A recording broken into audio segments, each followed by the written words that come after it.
Welcome everybody to this presentation about the British Council's approach to teacher development, which is called Teaching for Success. I'll be looking at professional development for English teachers in general, and specifically focusing on the 12 professional practices that form the core of the Teaching for Success approach for teachers. Now, if you'd like to know more about any of this, then I recommend you download the brochure at the link displayed on the screen, www.britishcouncil.org/education/teaching-for-success. If you still have questions after the presentation, then you can always contact me directly by email at graham.stanley@britishcouncil.org. Right. Without further ado, let's get started. So what is Teaching for Success?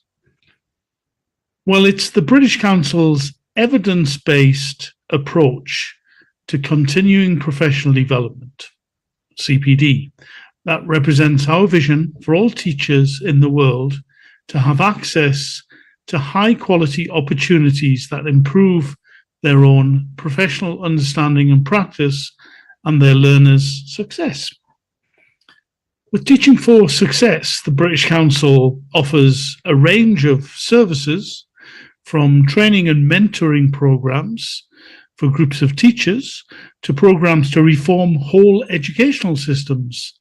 The services include things such as consultancy to guide decision-making in administrative education and school systems, mentoring programs for groups of teachers that ensure training is reflected in classrooms through in-school support, accredited CPD programs that provide teachers with online self-directed professional development, and outstanding teacher development materials that can be licensed for CPD programs. In this session today, I'm going to be looking specifically at what it means for teachers. So I'll be looking at the CPD program and Teaching for Success framework that you teachers can use for self-directed professional development. Now, CPD, continuing professional development, is at the heart of Teaching for Success.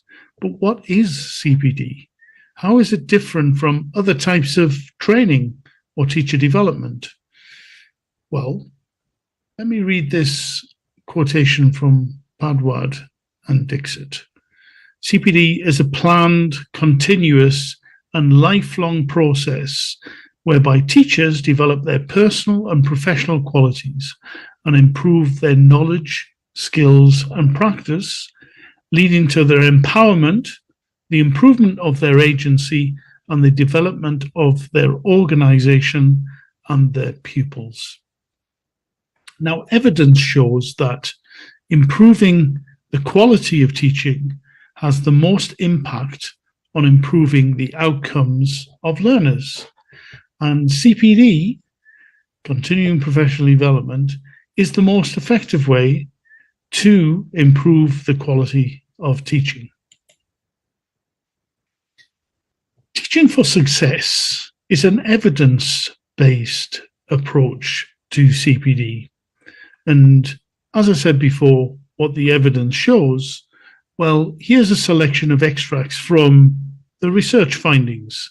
So teacher quality is, according to John Hattie, published in 2003, the most effective route to improving learning outcomes. And effective CPD, according to the Teacher Development Trust, a report published in 2015, can create a sustainable, self-improving system driven by confident, empowered teachers. So there you go. And then finally,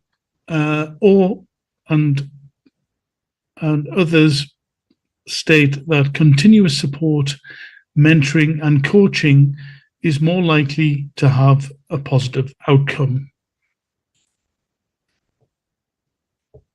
So, what elements are needed for CPD to be successful? Continuing professional development is often equated with talks, with workshops, with courses. And of course, that is important and is a part of a lot of continuing professional development. But, however, a study of the literature surrounding what makes good CPD, produced by for the British Council in 2015 by researcher Simon Borg, showed the following. CPD works best if it is seen as an ongoing process rather than a periodic event.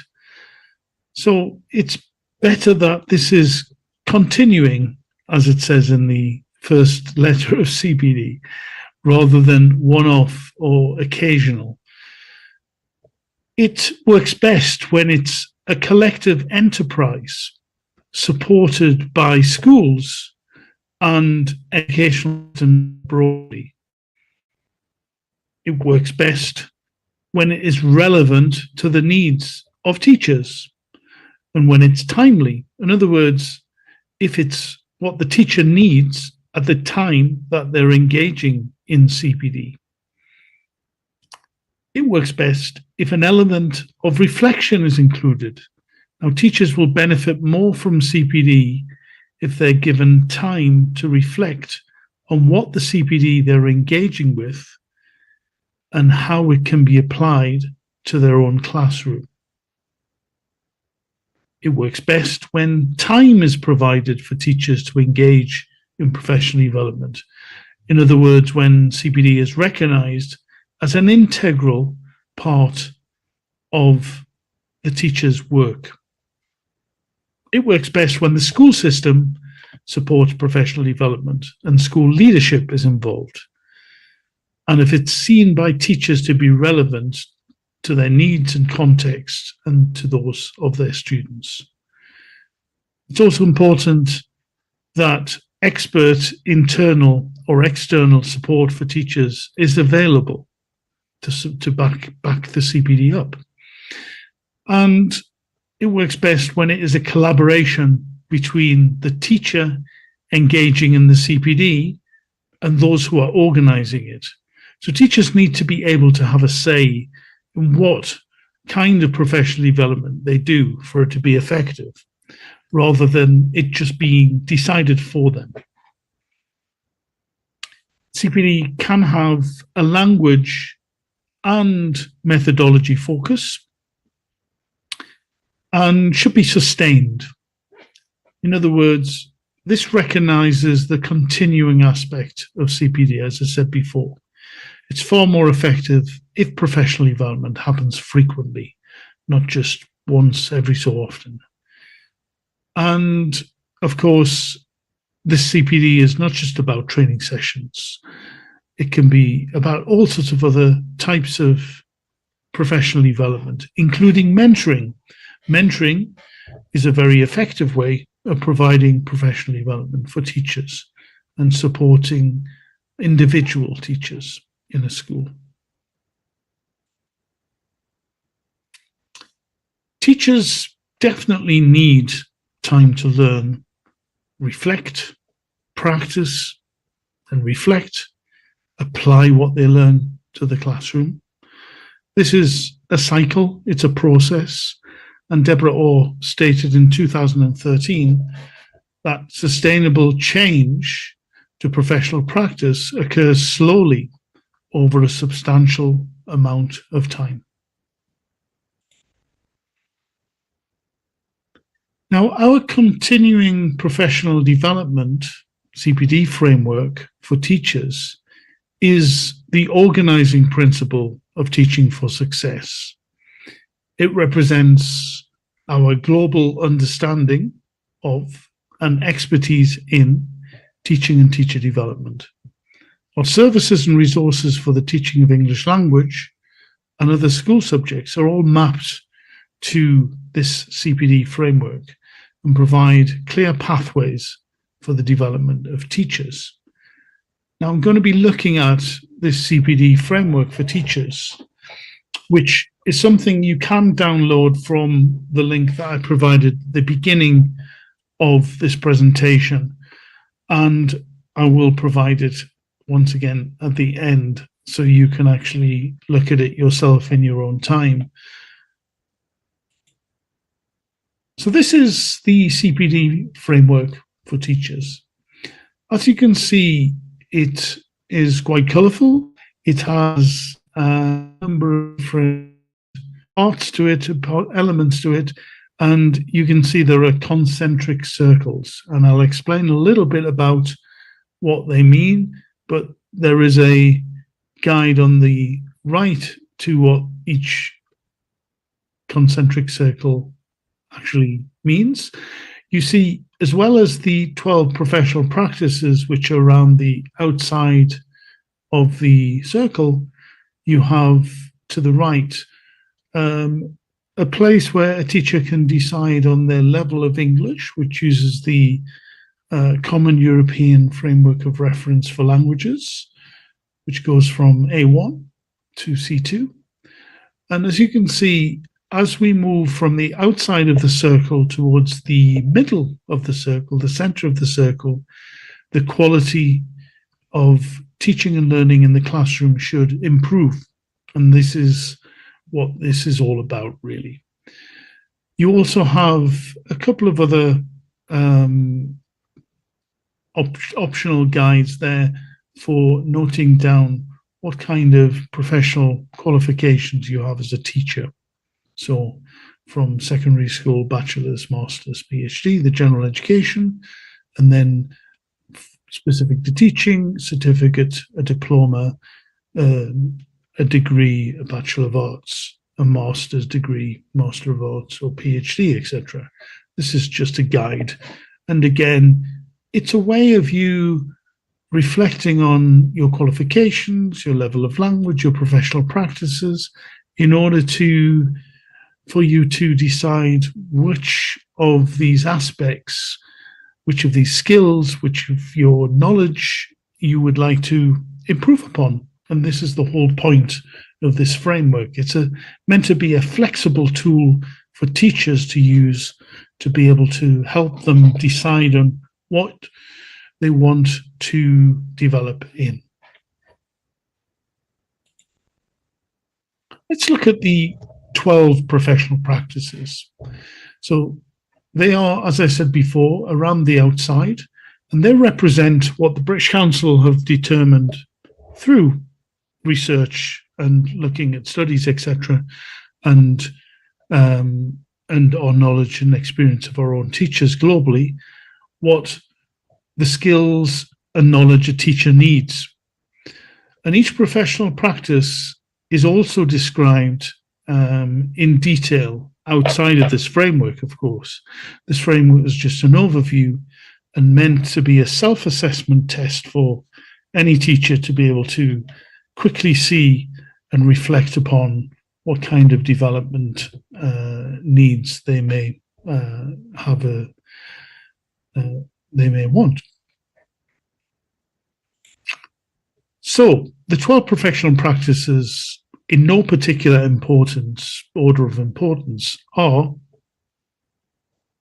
planning lessons and courses, understanding learners, using multilingual approaches, taking responsibility for professional development, promoting 21st century skills, understanding educational policies and practices, integrating ICT, using inclusive practices, knowing the subject, managing resources, managing the lesson, and assessing learning.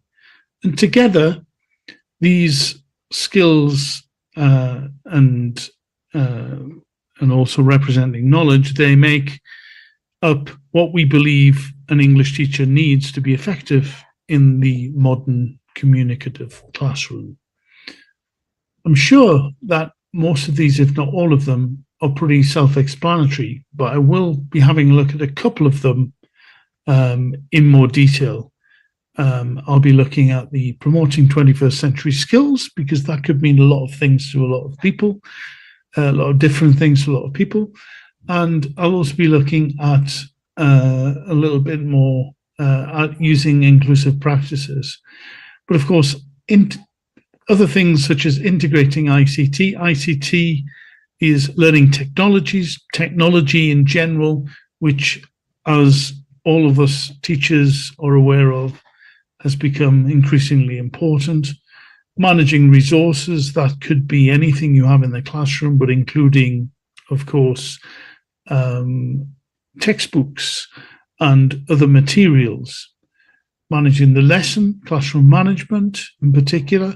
Assessing learning, well, what kind of testing and exams, what kind of evaluation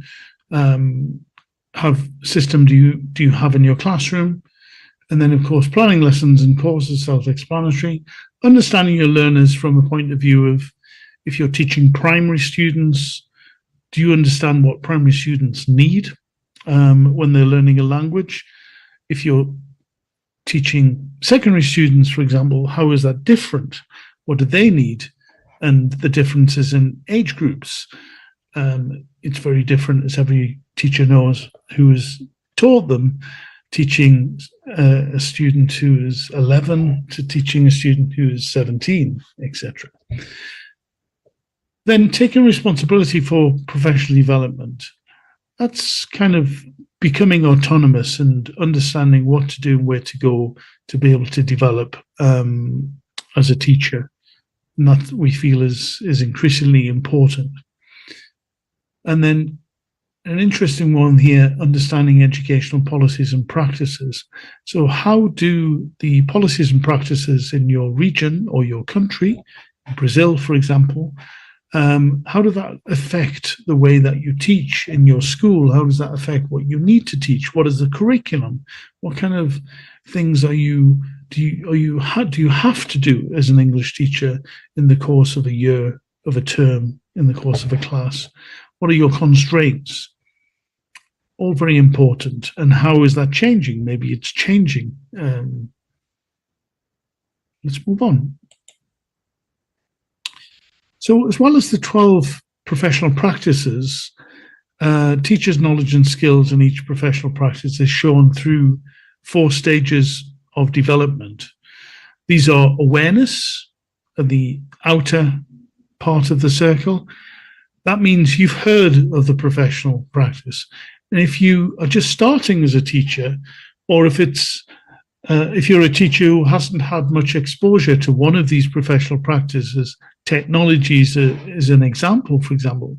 You perhaps may not have had a chance to have any technology in your classroom, in which case you may not be aware of how best to use it. And then maybe something changes and you do have technology in the classroom. You need to develop your skill and expertise in that. So that's awareness. Understanding is when you know what the professional practice means and why it's important. So you've had more exposure to it. You probably have used it. You've made some kind of development. You've learned more about how to be more confident with that professional practice. That's understanding. Engagement is when you demonstrate competency in the professional practice at work. So when you're very comfortable with one of these professional practices, an aspect of it, for example, you pretty much know how it works and you understand as much of it as you need to be able to use it well, effectively in the classroom. That would be engagement. And then the final one, integration, is when you demonstrate an even higher level of competency in this professional practice, and when it consistently informs what you do in the classroom. At this level, you probably could teach this professional practice to another teacher, or you could support another teacher with what they need to do if they need support with it. So, for instance, let's take the professional practice of planning lessons and courses, which is on the screen there. I'm going to ask you to write in the chat box how confident you feel you are with that professional practice. So write a comment. If you know this but feel you need a lot of support or help with it, you could benefit from receiving more information and input to help you with it, then type A for awareness. If you're more comfortable with this professional practice, but feel learning more would be beneficial, then write U in the chat. And if you feel you know enough about this and do it well, then write E for engagement. If also you feel that you have an advanced knowledge of this professional practice, enough to, for example, train other teachers or support them with it, support your colleagues with it, perhaps you're already doing that, then write I for integration. And let's just see if that all makes sense to you. So reflect upon how you feel about planning lessons and courses and write in the chat. Now, using a paper copy of the framework, you can actually mark with a pen, if you've printed it off, the stage of development for this and the other 11 professional practices. And thus you'd build up a visual map of where you are in your professional skills and knowledge as a teacher. So why is this important? Well, it's important because every teacher is different. Take this example. The teacher has filled in here where they feel they are, and rather than just dots to make it more visible, the teacher has completed this self-assessment using the framework and arrows. And we can see that this teacher has a jagged profile, and she feels less confident in the professional practices of assessing learners, taking responsibility for a development, using inclusive practices, integrating ICT or learning technologies, and developing 21st century skills. And what will the teacher do next? Well, that really depends on the teacher, but an obvious choice would be for her to engage in professional development related to one of the professional practices she lacks confidence in. And which one that is probably depends on what is of an urgent need to the teacher at the time that she fills this in. But I hope you can see that it provides a very visual key to where the teacher feels that they are as far as self-development and professional practices are. So, if you want to engage with this, if you want to develop as a teacher, which I hope you feel you would like to do, especially if you're still watching this presentation, then I think you're probably interested. So where to start? Where should you start as a teacher who wants to engage in professional development? So here's some advice. Don't wait. You can always do something small.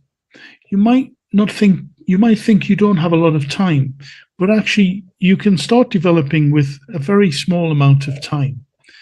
And I'm sure most of you are already doing that. If you're watching this presentation, then you're obviously very interested in your professional development anyway.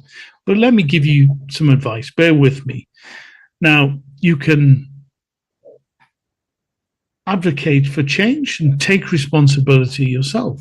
So you don't have to wait for someone to give you some training. You can go out and look for it. You can use the framework that I've shown you or another one to guide you. It shouldn't be prescriptive. You probably already have an idea of what you need to develop right now. The framework, of course, can help you clarify this, and it can be a tool to help you reflect on what you need to do. You can create multiple pathways with clear goals. You don't have to just concentrate on one thing. You can do a little of a number of different things to improve your professional practices, etc. I think the important thing here is to have clear goals. There are lots you can do to plan your professional development, but really make sure you have a clear goal in mind before you start. What are you going to do? Why are you going to do it? That will help you follow through with it and really make progress. I also recommend that you track and evaluate your progress, and not just your own progress, but if you are a coordinator of teachers, then you can track the progress and encourage the teachers that you coordinate or you manage. And of course, we all, as teachers, need to track our learners' progress. So that should come naturally. So I recommend you start with the framework and carry out self-evaluation. And apart from the framework, which you can download and complete, and I'll share that link again, there's also an online self-assessment test, which the British Council in Brazil is hoping to offer to all teachers who would like to complete it. And this will be the first stage in analysing the needs of Brazilian teachers to a large extent across regions and across the whole country, really. And we will be doing this in order to analyse the needs of teachers so we can offer a course based on some of the modules of Teaching for Success. The ones that are more popular, the ones that are most needed by teachers in Brazil. And I'm going to look at some of those modules now with you. So let's look at one of the Teaching for Success modules that's called Using Inclusive Practices. Now, what does that involve? Well, using inclusive practices involves recognizing and valuing diversity among learners in relation to areas which include language background, physical ability, behavioral differences, sexual orientation, cognitive ability, social background, race and ethnicity, religion and belief, age, disability, and gender.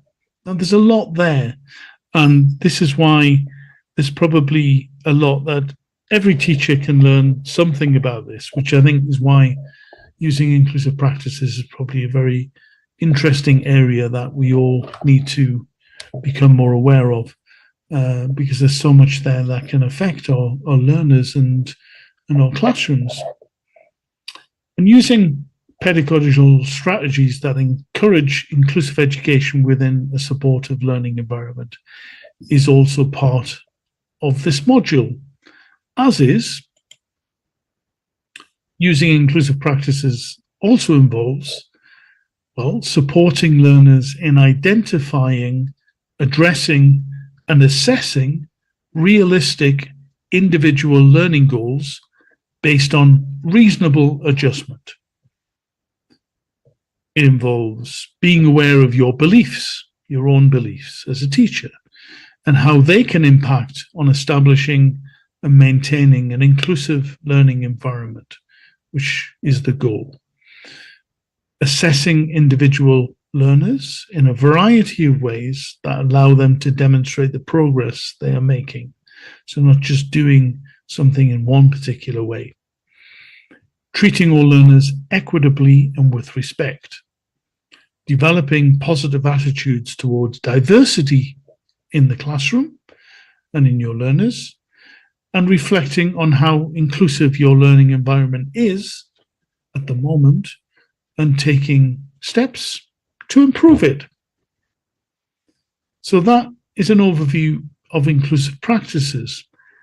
Now let's look at another module that I mentioned perhaps wasn't clear, unlike some of the other professional practices, and that is promoting 21st century skills.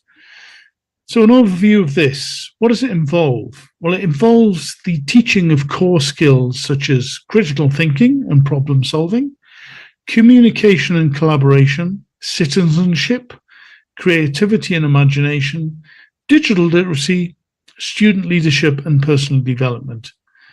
Now, you may be thinking, why is this important for English teachers to know about today? Well, in a report published in 2016, it's a few years ago now, called The Learning Generation, UNESCO stated that 40% of employers globally are finding difficult to recruit people with the skills they need. The ability to acquire new skills throughout life, to adapt and to work flexibly will be at a premium, as will technical, social, and critical thinking skills. Now, although that report was published in 2016, the situation today is very similar, as I'm sure you all know, especially when it comes to digital literacy and indeed digital skills in general, because those are two areas that have become more and more important. So I think we can play a role in this as English teachers, even though it's not strictly speaking about the teaching of a language, but we are trying to help our learners develop as people as well as teaching the language, of course. So now let's look now at some of the material of a Teaching for Success module that a trainer would use in a course. So this example is taken from the Understanding Lesson Management, and it's the third module of this professional practice, which probably means it corresponds to helping a teacher reach a level of confidence, which they would describe as engagement. If you remember that on the right-hand side there, the stage of development. So it's not for beginners, but it is for teachers who would like to develop their professional practice in lesson management. So each module begins with learning outcomes, and we can see here that, I'm going to read this, the aim of the module is to look at techniques for managing lessons and activities. The module starts by looking at pacing of the lesson, and why this is important. You'll be introduced to a number of techniques to control and change pace, and think about how you can use these in your lessons. The module also looks at how to give simple, clear instructions and use gestures to convey and clarify meaning. You'll have the opportunity to practice giving instructions for a classroom activity, and the module covers the professional practice managing the lesson, specifically controlling the pace and timing of activities, giving instructions effectively, and checking understanding. By the end of the module, you will be able to define pace and state why it's important, describe how to control and change pace in a lesson, identify what makes instructions clear and understandable, use gesture to help convey instructions, and give clear instructions to set up a classroom activity. So this is a typical example of a statement at the beginning of a module. So it's very, very clear of what you as a teacher can expect if you have exposure to this module. If you do this, then this is what you will hopefully achieve by the end of it. So just to go into a little bit of detail with the example module again, this is just one of the activities in the module to give you a taste of what it offers. It says, can you match the gestures and the pictures to the instructions? And the instructions, in case you can't see them there, are work in pairs, followed by sit down, open your books, quiet please, watch, stand up, and listen. So some typical instructions. And the idea, of course, here is that the activity probably would ask you as the teacher doing the module to work in pairs with another teacher or in groups and to decide together which of these is which. It's probably pretty easy, this one, but let me tell you the answers just in case. If you want to have a go in the chat, then you can put the numbers in. Work in pairs is number 7. Sit down. Which of the gestures in the pictures is sit down? It is, of course, number 1. So, sit down. Open your books. Open your books. Should be an obvious one as well. Number 4. Quiet. I don't think there's any confusion about that one. It is, of course, number 5. Watch is number 2. Watch is number 2. Stand up. Stand up, please. Number 6, with raising your hands. And then listen, of course, pointing to the ear, which is number 3. So it's probably quite an easy activity. But I think the idea of this is to get you teachers talking. And then, of course, there are lots of other gestures that you might use.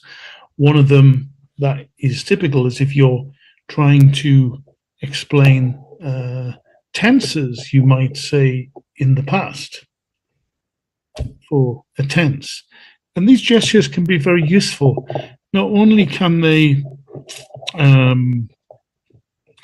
be associated and help students learn, but they provide a kind of regular routine to the way you teach as well, which I'm sure you know.